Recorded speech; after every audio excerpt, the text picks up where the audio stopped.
Hello guys, welcome to Focus, the Touch Talk. So today we have a very interesting question. We have a triangle ABC where it is a point on AB and E is a point on AC. ठीक है, and we have angle ABE equal to 10 degree, angle EBC equal to 70 degree, angle ACD equal to 20 degree, and angle DCB equal to 60 degree. Okay, so this is 60 plus 20 80 degree, and here 70 plus 10 80 degree, यानी triangle ABC क्या है, ये isosceles triangle बन गया. And we have to find the value of angle DEC. We have to find the value of x. तो चलो आप इसके सॉल्यूशन पे फोकस करो. काफ़ी लंबा चौड़ा सॉल्यूशन इसका होने वाला है, ध्यान से समझना है. चैनल को अभी तक आपने सब्सक्राइब नहीं किया है, then please subscribe it, hit the notification bell for upcoming videos. Okay, तो चलो सबसे पहले क्या करते हैं कि हम यहाँ पे कुछ चीज़ों को नोट करते चलते हैं. ट्रायंगल ABC के बारे में डिस्कस करते हैं. In triangle ABC angle ABC equal to angle ACB, ये क्या होने वाला है, ये 80 डिग्री होने वाला है. ये तो क्लियर आपको नज़र आ रहा है. यहाँ पे ये 60 और 20 80 डिग्री, और ये 70 और ये 10 मिलकर 80 डिग्री, यानी आइसोसेलेस ट्रायंगल बन गया. आइसोसेलेस ट्रायंगल बन गया यानी यहाँ पे ये कौन किसके बराबर हो गया, दैट इज AB किसके बराबर हो गया, AB बराबर हो गया AC के. इसे हमने एक डब्बे में डाल लिया, इसका यूज़ करेंगे हम लोग आगे. ठीक है, AB AC के बराबर हो गया. तो नेक्स्ट स्टेप में आप क्या करो कि D के थ्रू एक पैरेलल लाइन को ड्रॉ कर दिया. D के थ्रू हमने एक पैरेलल लाइन को ड्रॉ कर दिया जो कि किसके पैरेलल है, BC के पैरेलल है. और ये जाकर यहाँ पे मिलता है किस पॉइंट पे, तो ये यहाँ पे मिलता है, मान लो कि F पॉइंट पे मिलता है. इसे आप क्या करो कि यहाँ पे मेंशन कर लो. मेंशन कुछ ऐसा करो कि ड्रॉ DF पैरेलल BC. अब जब DF को BC के पैरेलल हमने ड्रॉ कर ही लिया है, यानी हमारे पास ट्रायंगल ADF ये सिमिलर हो जाएगा ट्रायंगल ABC. और जब ये सिमिलर हो ही जाएगा तो angle ADF equal to angle ABC, यानी ये कितना 80 डिग्री. ठीक ऐसे ही angle AFD equal to angle ACB, ये भी 80 डिग्री. यानी आप कुछ यहाँ पे ऐसा नोट कर लो कि ये जो एंगल है यहाँ पे, ये एंगल क्या हो जाएगा, ये एंगल हो जाएगा 80 डिग्री. ठीक है, जब ये 80 डिग्री हो जाएगा तो ये भी 80 डिग्री है, यहाँ वाला भी 80 डिग्री है. यानी हम बोलेंगे कि triangle ADF is an isosceles triangle. Isosceles triangle, ठीक है, ये आइसोसेलेस ट्रायंगल हो गया. अब जब ये आइसोसेलेस ट्रायंगल हो गया यानी यहाँ पे ये भी हो गया कि AD किसकी इक्वल है, AD इक्वल है AF के. इसे भी हमने एक डब्बे में डाल लिया. इसका भी देखेंगे आगे कोई यूज़ होता है तो यूज़ करेंगे. ठीक है, अच्छा पीछे आ जाओ. पीछे जब आप ट्रायंगल ABC के बारे में डिस्कस कर रहे हो, ये पूरा 80 है, ये पूरा 80 है, तो यहाँ पे क्या होने वाला है, ये एंगल तो 20 ही होने वाला है ना. ये 80 80 60 160, और तो ये वो 20 हो जाएगा. इसे आप यहाँ लिख सकते हो कि and angle BAC equal to 20 degree. ये दो इन्फॉर्मेशन को हमने यहाँ पे लिख लिया और इस दोनों को एक डब्बे में डाल दिया. आगे इस दोनों का यूज़ करेंगे. ठीक है, हमने यहाँ पे पैरेलल लाइन ड्रॉ कर लिया है तो कुछ वैसा लिख लिया. अच्छा ठीक है, जब ये 80 हो चुका है तो ये क्या हो जाएगा, ये तो 100 हो जाएगा. इसमें कोई कन्फ्यूज़न नहीं है. ठीक है, ये 100 हो जाएगा. लेकिन आप चेक कर रहे हो कि DF किसके पैरेलल है, तो DF पैरेलल है BC के. जब DF BC के पैरेलल है, आप यहाँ पे ध्यान से देखोगे कि जब DF पैरेलल DF BC के पैरेलल है तो यहाँ पे एक अल्टरनेट एंगल का कॉन्सेप्ट बन रहा है. कहाँ पे बन रहा है, अब ध्यान से देखो कि angle FDC equal to angle DCB. यहाँ ये एंगल 60 है तो यहाँ पे ये एंगल भी क्या बनेगा, ये 60 बनेगा. ठीक है, इसे आप यहाँ पे लिख सकते हो. स्पेस तो वहाँ नहीं है, लेकिन चलो हमने इसको जूम करके यहाँ पे लिख दिया, ये 60 डिग्री बन गया. ठीक है, थोड़ा सा इसको बैक में ले गए, वो 60 डिग्री हो गया. तो जब वो 60 डिग्री हो गया और ये पूरा का पूरा यहाँ पे 80 था, तो यानी ये क्या हो गया, ये 40 डिग्री हो गया. ठीक है, ठीक वैसे ही जब ये 40 डिग्री हो गया और यहाँ पे 100 डिग्री है. ठीक है, इस 100 डिग्री को आप थोड़ा देर के लिए गैप करोगे. यहाँ पे इस 100 को मिटाते हैं और देखते हैं इसकी जगह पे हम कौन कौन से एंगल को लिख सकते हैं. तो अब क्या करो कि आप यहाँ पे ज्वाइन कर दो बी से एफ को, बी से एफ को आपने ज्वाइन कर दिया। बी से एफ को जब ज्वाइन किया तो ये आपका एक हो गया ज्वाइनिंग पॉइंट यहाँ पर। इस ज्वाइनिंग पॉइंट को आप नाम दे दो यहाँ पे जी, ठीक है, इससे कोई कन्फ्यूज़न नहीं होना चाहिए, ठीक है। अब यहाँ पे एंगल 40 बन रहा है और ये डी एफ जो है बी सी के पैरेलल है, तो यहाँ भी एंगल तो 40 ही बनेगा ना, अंडर पैरेलल दोनों ट्रायंगल के वर्टेक्स पे सेम एंगल बनेगा। क्यों? क्योंकि इनका बेस सेम है, ठीक है। तो एंगल दैट इज हियर, यहाँ पे ऐसा नोट कर लेते हैं, यहाँ पे ऐसा नोट कर लेते हैं कि here angle B F C ये क्या होने वाला है, ये 40 डिग्री होने वाला है। अच्छा, जब ये 80 था तो ये पूरा क्या था, ये पूरा क्या था, ये पूरा तो 100 था, और जब पूरा 100 था एक 40 हो चुका है तो ये क्या बन जाएगा, ये तो 60 बन जाएगा। और जब ये एंगल यहाँ पे 60 है, एक एंगल 60 है, तो ये भी तो 60 ही होगा ना, ठीक है। यहाँ पे आगे लिख लेते हैं, then angle D F G this will be 60 degree, ठीक है। तो जब ऐसा हो गया तो आप लिख लोगे कि then triangle D F G is an equilateral triangle, equilateral triangle, ये बन गया इक्विलेटरल ट्राइंगल। और जब ये इक्विलेटरल ट्राइंगल बन गया तो उसके तीनों साइड आपस में इक्वल हो गए, यानी D F equal to F G equal to G D, ये तीनों हो गए आपस में इक्वल। देखते हैं इसका भी हम आगे यूज़ करेंगे। अच्छा, जब ये 60 बन चुका है तो आप यहाँ चेक करो, इस जी को हम थोड़ा सा यहाँ से हटाते हैं, इसको कहीं और शिफ्ट करते हैं, ये हमारा इंटरसेक्शन पॉइंट जी, ठीक है, ओके। तो ये अगर 60 है तो वर्टिकल अपोजिट एंगल के हिसाब से ये भी 60, और यहाँ पे ये 60 तो है ही, यानी ये जो 70 था उसका ये वाला पार्ट क्या है, ये 60 है, तो ये पार्ट क्या हो जाएगा, ये 10 हो जाएगा, ठीक है। यानी आप यहाँ लिखोगे then triangle G B C is also an equilateral triangle, okay।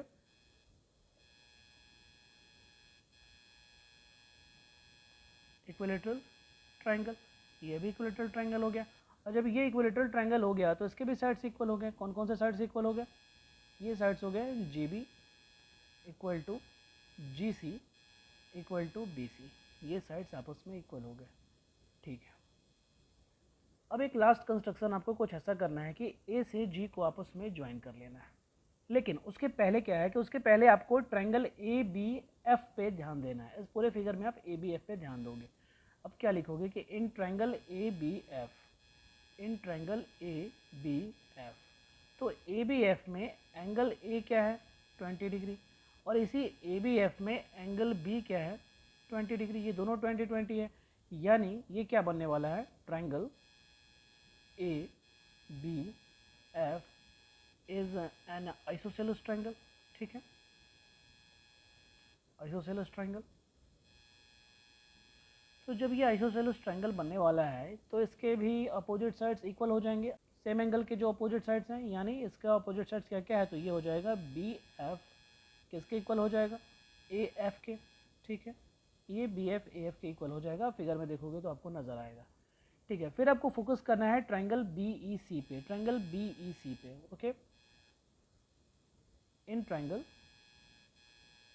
B E C, तो बी ई सी में एंगल बी क्या बन चुका है, तो एंगल बी बन क्या चुका है, एंगल बी तो पहले से पता है, बी ई सी में एंगल बी है हमारा 70 डिग्री, ठीक है, और बी ई सी में एंगल सी है हमारा 80 डिग्री। यहाँ पे ये 60 और 20 दोनों मिलकर 80 और ये 70 एंगल बी, ठीक है। तो एंगल ई, अगर मुझे ये एंगल पता करना है कि ये एंगल क्या है, इस एंगल के बारे में अगर मुझे पता करना हो, ये तो पहले ही लिख लेना चाहिए था, इसका यूज़ है इसलिए मैं इसे अभी लिख रहा हूँ।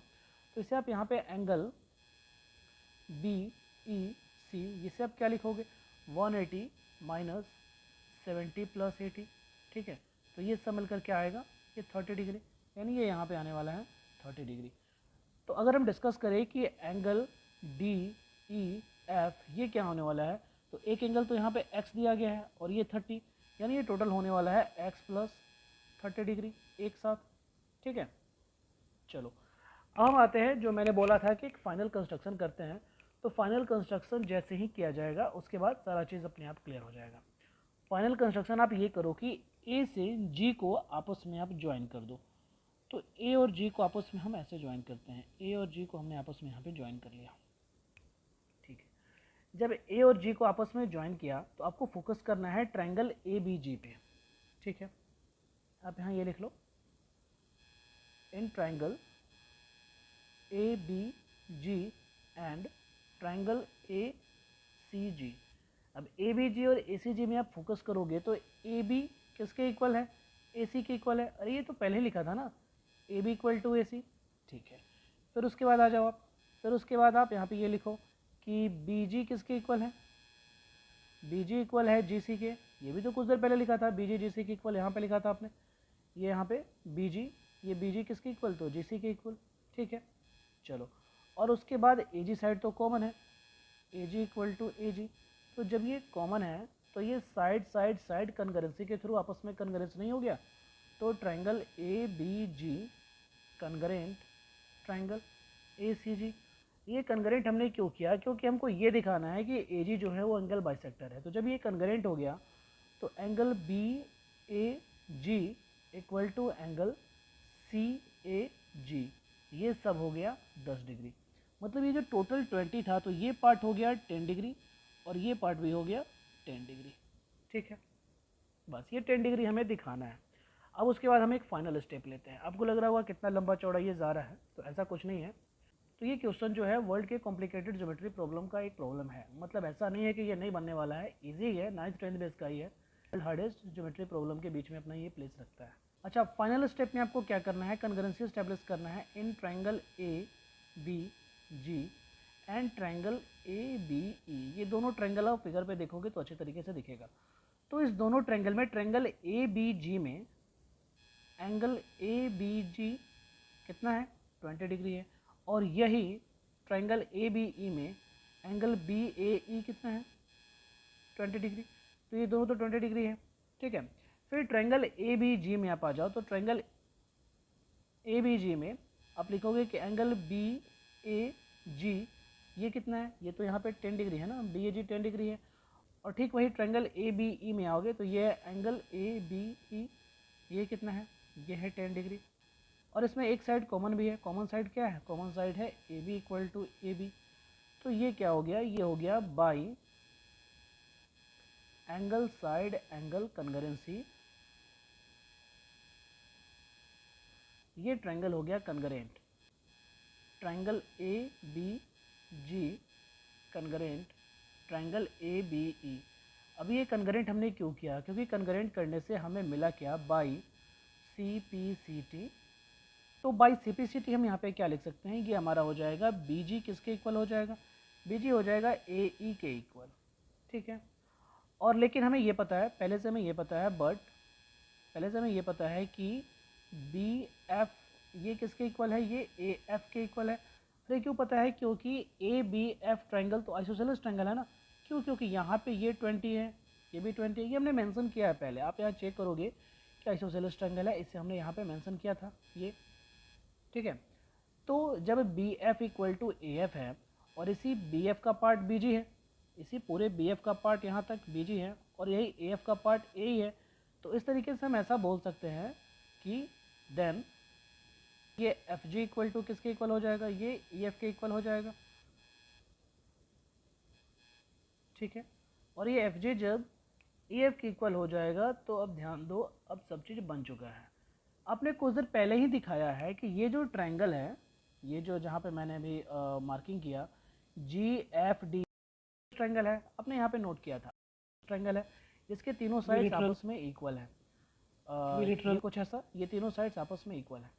अब जब ये तीनों साइड्स आपस में इक्वल है और अभी भी आपने दिखाया कि एफ जी किसके इक्वल, ई एफ के इक्वल, तो यही एफ जी जी डी के भी तो इक्वल है, यही एफ जी डी एफ के भी तो इक्वल है, ठीक ना। तो ई एफ के इक्वल जब एफ जी है तो ई एफ भी इसके इक्वल हो जाएगा, ठीक ना। यानी आप यहाँ पे ये लिख लोगे कि बट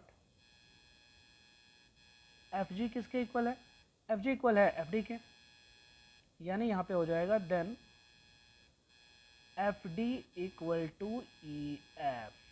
अब आपको समझ में आ गया होगा, एफ डी और ई एफ आपस में इक्वल हो गया। तो अब आप आ जाओ, लिखो यहाँ पे कि in triangle D E F, जहाँ पे एक्स कुंडली मार के बैठा हुआ है, डी ई एफ में आ जाओ। डी ई एफ में एफ डी इक्वल टू हो गया ई एफ, एफ डी और ई एफ हो गया, तो ये जब दो साइड्स इक्वल हो गया तो ये आइसोसेलेस ट्रायंगल बन गया।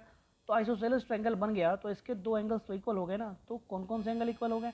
तो angle F D E equal to angle D E F, ये आपस में इक्वल हो गए। और कुछ देर पहले आपको क्या बताया गया था कि ये एंगल 30 है और ये एंगल x है, तो ये टोटल किसके बराबर हो जाएगा? ये हो जाएगा x प्लस 30 के बराबर। और तीनों एंगल का सम क्या है? 180 है। एक एंगल तो आपको 80 यहाँ पे दिया गया है, तो बाई एंगल सम प्रॉपर्टी आप क्या लिखोगे? Twice of x plus 30 plus 80 equal to 180। ठीक है, ये दोनों एंगल सेम है इसलिए हमने इसको लिख लिया ट्वाइस ऑफ x प्लस 30। तो अब आ गया twice of x plus 30 equal to 100। तो x इक्वल टू यहाँ से क्या आ जाएगा? 20 डिग्री।